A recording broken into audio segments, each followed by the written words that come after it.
Good evening, dear friends. Good night, good afternoon, and good morning.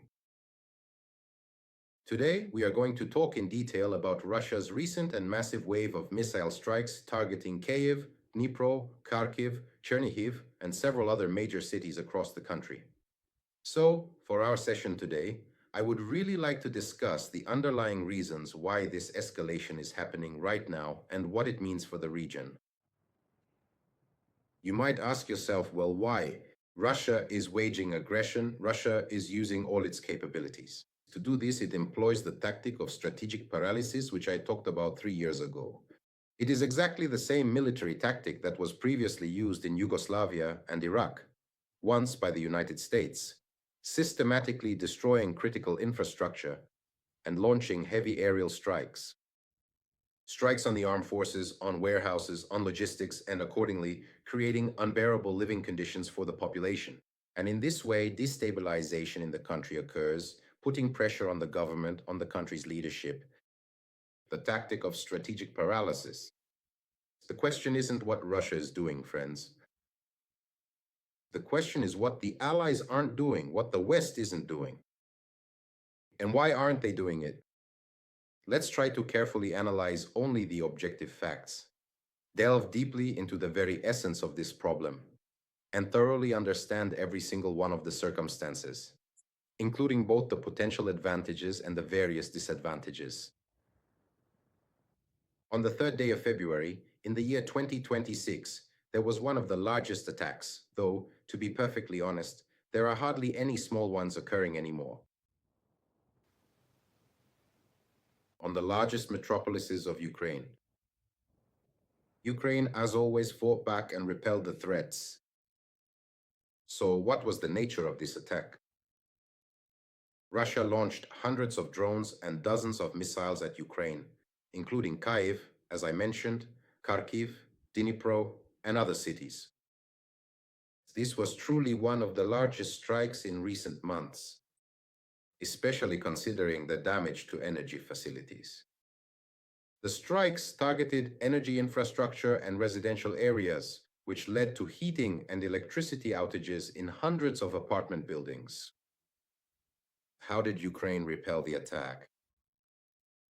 The air defense forces of the armed forces of Ukraine intercepted and neutralized the incoming threats. The majority of all targets. According to official information, a significant number of missiles and almost all drones were shot down. Understandably, debris fell in various districts. It was recorded that there were 521 aerial targets during the night attack. Most of these targets were destroyed by Ukraine's air defense forces, who performed brilliantly. Air raid sirens sounded across the country, warning civilians and the military about the launches of missiles and drones. And of course, this reduces casualties among the civilian population. After the strikes on the energy sector, the authorities introduced additional emergency power outages.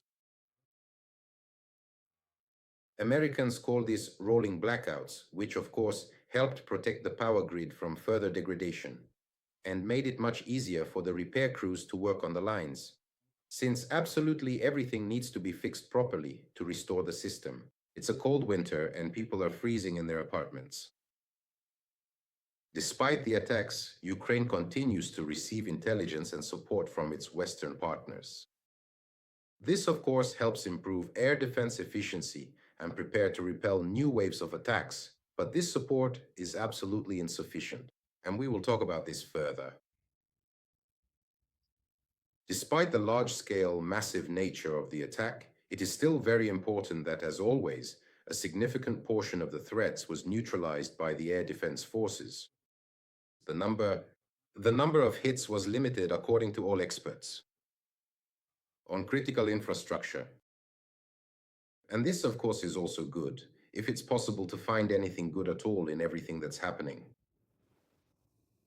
Ukrainian emergency services have demonstrated a high level of performance. Right now, they are probably the best in the world. According to news agencies and various information sources, energy companies are currently working hard to restore infrastructure. after the strikes. But right now, many prominent experts, seasoned military analysts, and international security specialists are all asking the same critical question. Why exactly aren't the Western allies doing anything more substantial to finally stop these devastating strikes? How can they be stopped? Only by creating a systematic air defense. Do they have the capability to do this? Of course they do. This is exactly what we will be discussing in today's broadcast. It's not accurate to say that the Allies are doing nothing. You can't say that, it would be untrue. But the reality is as follows, the ordinary, practical reality. Ukraine's air defense forces. You don't need any classified information or special sources to see this. Their capabilities are being strengthened in fits and starts. This is obvious just by conducting a content analysis of news segments about aid being provided. This strengthening happens in bursts. It's not a systematic reinforcement, nor is it at a pace that would reliably counter the scale of Russian strikes. Against this backdrop, yes, there is also parallel diplomatic pressure being applied toward the negotiation track. And many in Kiev perceive this as being pushed toward peace. But to understand this, you just need to read the opinions of citizens, the opinions of politicians. What are the US and Europe actually doing to strengthen Ukraine's air defense? What is actually being done? Of course, both the US and Europe are purchasing and transferring new air defense systems, and of course, ammunition as well. Here's a recent example. These reports have spread across the internet. Sweden and Denmark have announced a joint purchase and the delivery of 3DO air defense systems to Ukraine. Yes, I'll turn off my second phone now and continue. My apologies.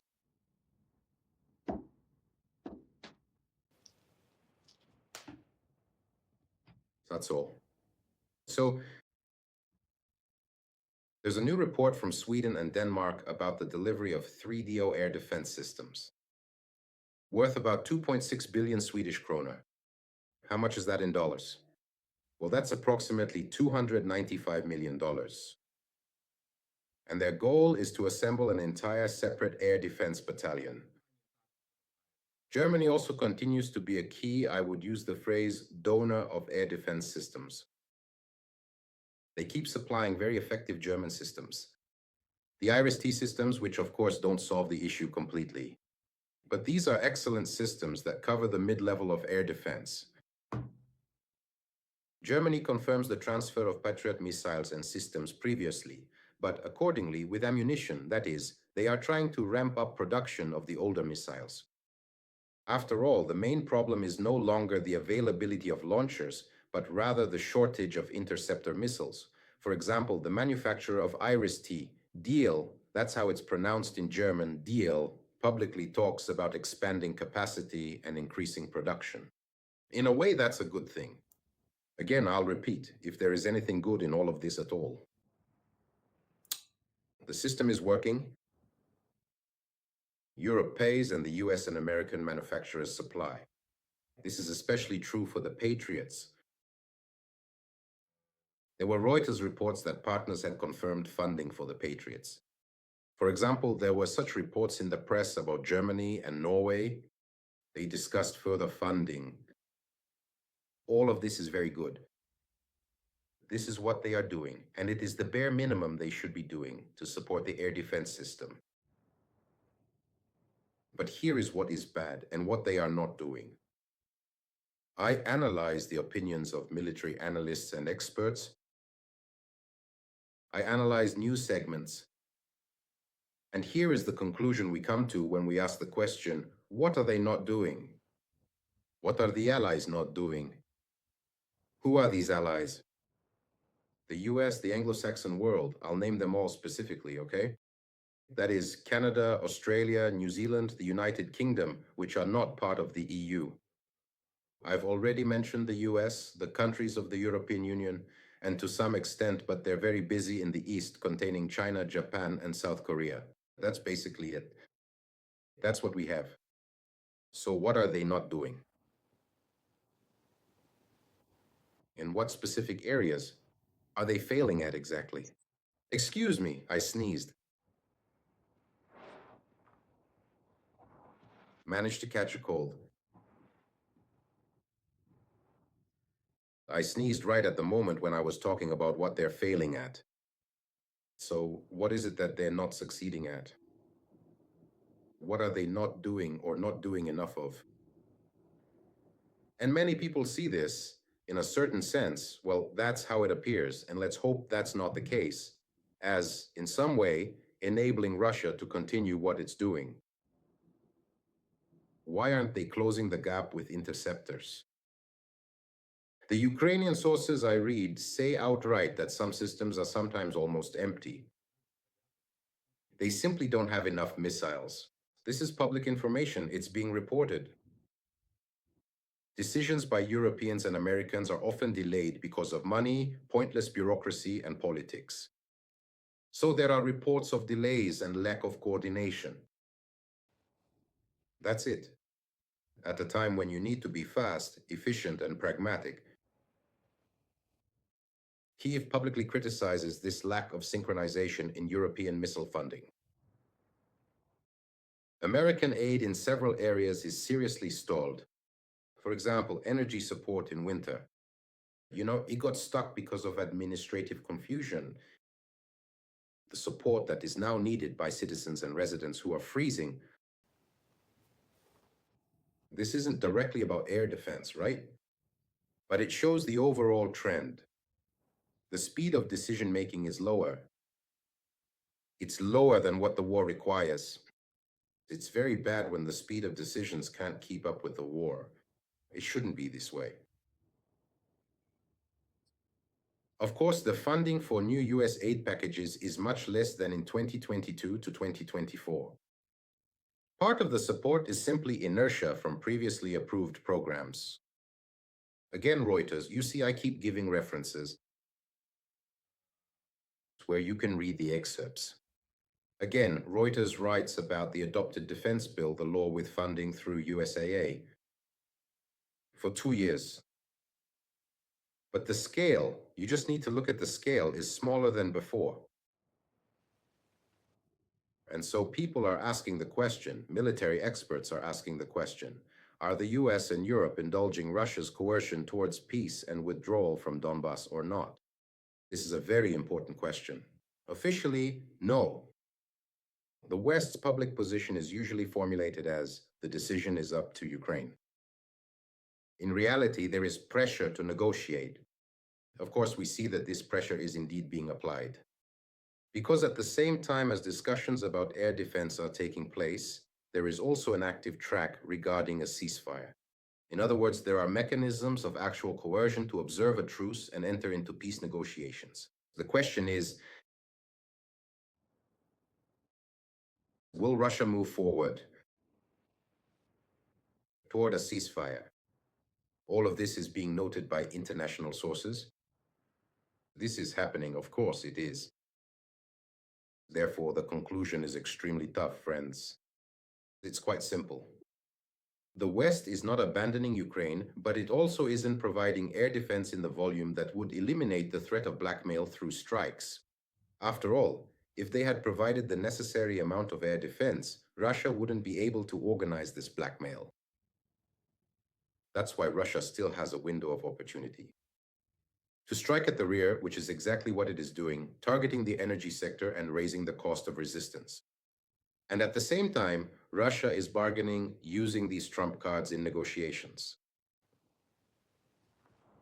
Basically, everything is quite clear. So then, to summarize everything, friends, I'll say the following. One moment.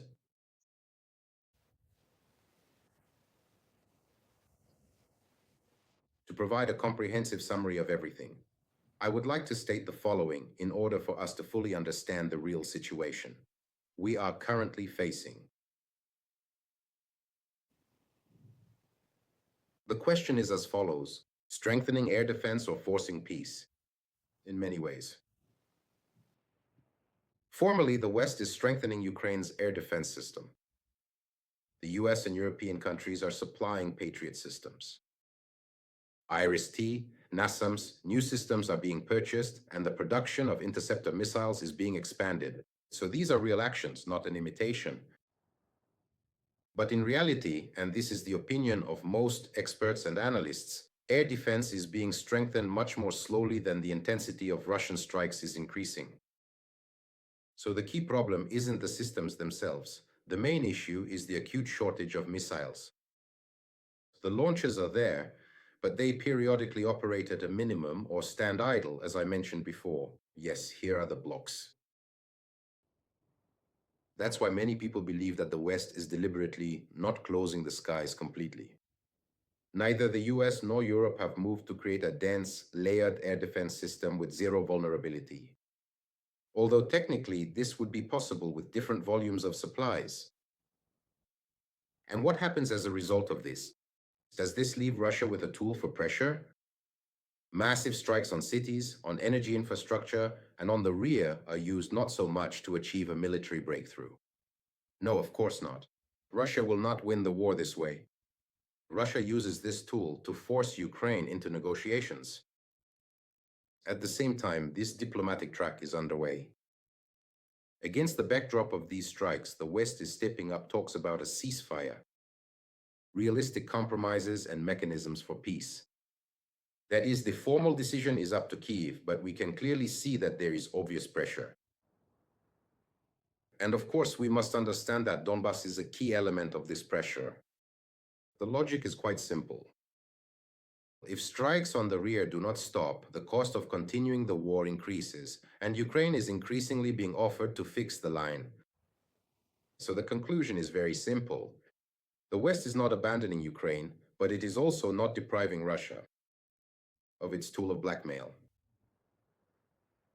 In other words, this is essentially a strategy, an abnormal strategy, of managed attrition with simultaneous coercion to negotiate. This is what is actually happening. That is, they provide Ukraine with just enough air defense so that it does not lose, but not enough for Russia to lose its leverage. This is the objective situation, without any fantasies. You can and should always look at the essence of things, at what is really happening. So the situation is complicated and difficult, obviously. That's all for today. Let's hope that these barbaric, terrible strikes will stop and that all of this will end. Thank you very much, friends, for watching and listening to me. Subscribe to my channel. We will continue. And of course, until we meet again. Thank you very much. Goodbye.